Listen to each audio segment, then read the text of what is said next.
The ghost in the machine doesn't leave a footprint. When was the last time you actually felt the weight of the life you were trading away? In the old world, wealth had gravity. Gold was heavy. Paper was tangible. To spend was to physically witness the exit of a resource. But today, the economy has become a phantom. You move through the neon-lit corridors of the digital age, and with a flick of a glass screen or a silent wave of plastic, the trade is finished before your pulse can even quicken. It is a frictionless fall.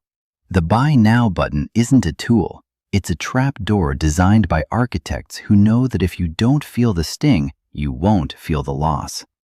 Every digital swipe is a silent heist against your future self, executed with the clinical precision of a surgeon who has numbed the patient before the first incision. You are trading hours of your finite existence for pixels that vanish before you can even blink. The modern economy is a stage where the cost of living is hidden behind the curtain of convenience. Do you ever wonder why it's easier to lose $1,000 on a screen than a $10 bill on the sidewalk? Deep within the folds of your gray matter sits a silent observer known as the Insular Cortex. In the world of neuro-noir, the insula is the city's most honest snitch. Its job is simple. It registers pain. When you stub your toe, the insula screams. When you see a loved one in distress, it aches. And historically, when you parted with a physical resource, a basket of grain, a silver coin, a stack of bills, the insula fired a warning shot. It hurt to pay.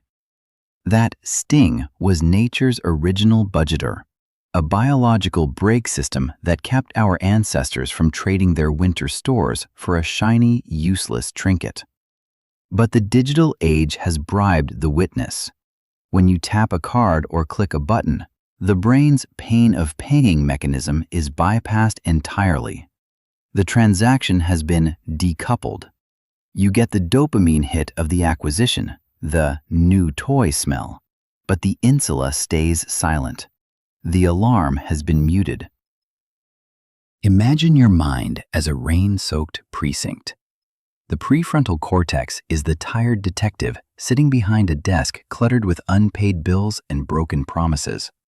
He's supposed to be in charge, the seat of your reason, but he's exhausted.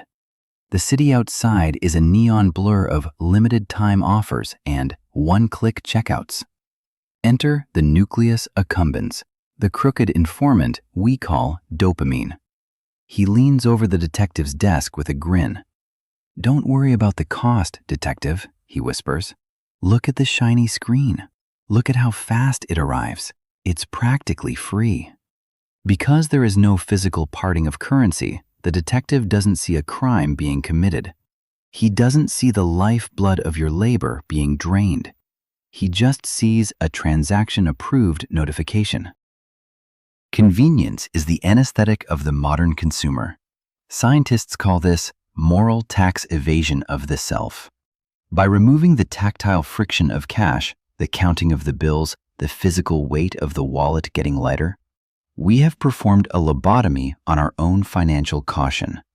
We are living in a state of sensory deprivation. The digital interface is designed to be user-friendly, which is really code for resistance-free. In the dark jazz of the marketplace, the silence of the insula is the most dangerous sound of all. It allows us to commit micro-thefts against our future selves, day after day, subscription after subscription.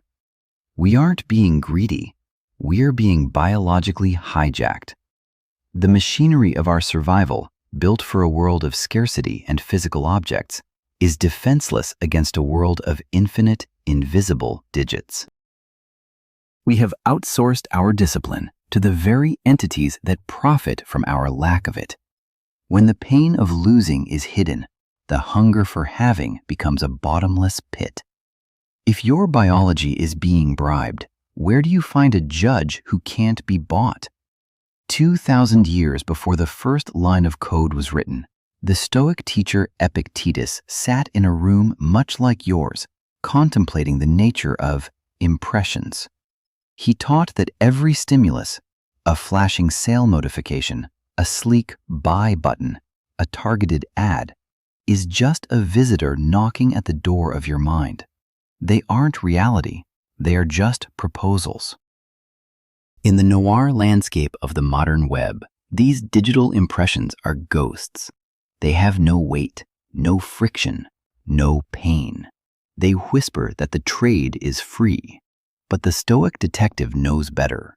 He doesn't look at the screen, he looks at the cost. Seneca once remarked that we are frugal with our land and money, but most wasteful of our time. The only thing where it is right to be stingy.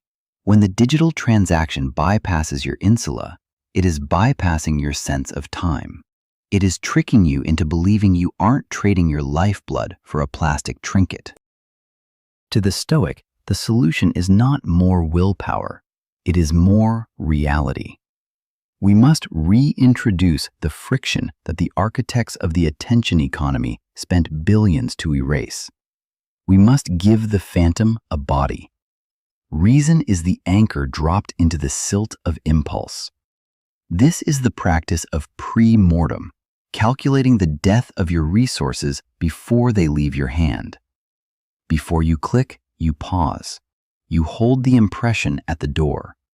You ask, is this a tool for my flourishing or a tax on my freedom? By introducing a deliberate 10-second gap, you are manually jump-starting the prefrontal cortex. You are forcing the tired detective to wake up, drink his cold coffee, and look at the evidence. When you move from digital convenience back to conscious resistance, the amber light of reason begins to glow.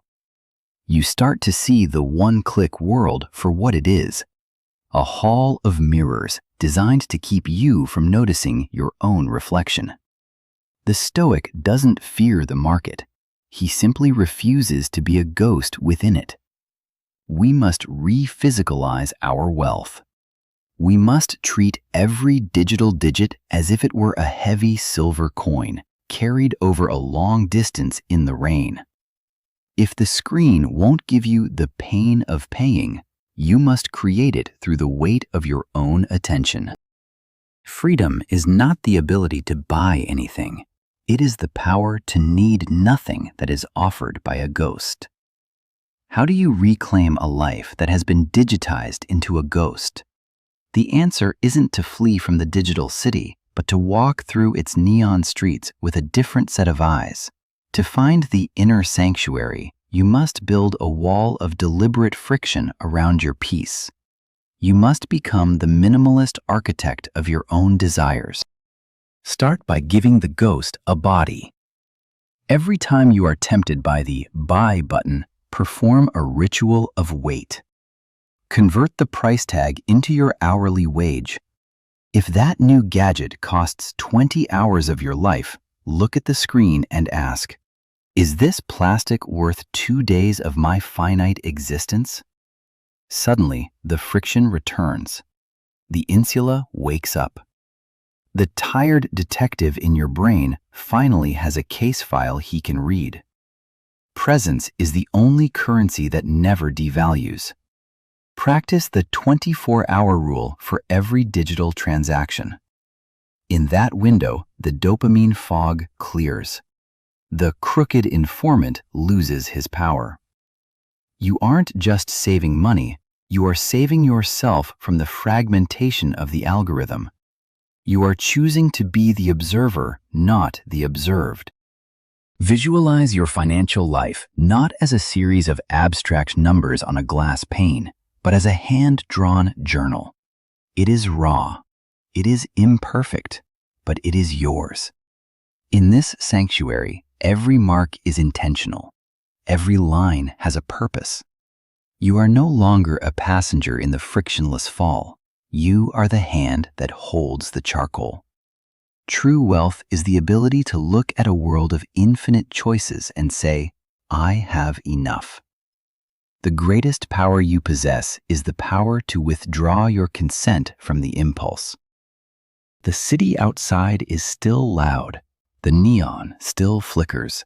But inside the Stoic wallet, there is only the quiet scratch of a pencil on paper and the steady rhythm of a mind that has come home to itself.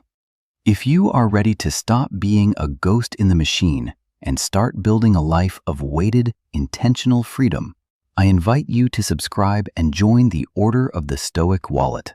Together, we will redraw the boundaries of our lives.